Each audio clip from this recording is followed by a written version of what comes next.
ISW, Ukrainian targets included bridges across the river, as well as the roads, pontoons, barges and landing areas. Ukraine disputes how far Russia has advanced into Bakhmut, although it concedes, in line with Western defense analysts, that Russian forces are edging in on the city, after making small but incremental advances in the surrounding area.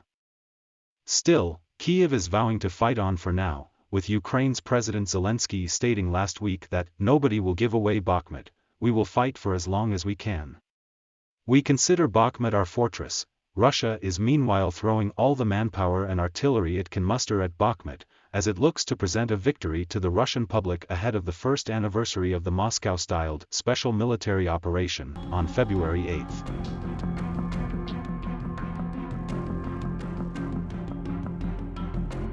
The Russians are desperate to advance ahead of the one-year anniversary of this aggression. They are really using everything they have in and around Bakhmut. Yuri Sak, an advisor to Ukraine's defense ministry, told CNBC Wednesday, "We take it seriously, we understand that the enemy is not going to stop," he noted, adding that the Russians are hoping that they will break through our defense lines, and that they will move further. Pete Reed, a humanitarian paramedic and United States Marine Corps veteran, was killed while he was evacuating civilians in Bakhmut after his ambulance was shelled. His wife Alex Potter said on social media Western allies have pledged precision rockets and missile systems to Ukraine after Zelensky called for sophisticated weapons to push back Russian forces. A $2.2 billion U.S. military aid package to Ukraine includes a new rocket, the ground-launched small-diameter bomb, that would double the country's strike range, the Pentagon has said. Sak said Russian forces were taking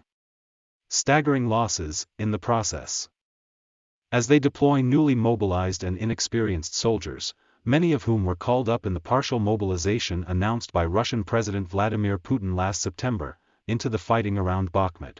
They don't have time to even prepare the newly mobilized soldiers, so they're throwing them in as cannon fodder, and there are so many images of fields around Bakhmut littered by the corpses of Russians, he noted. Ukraine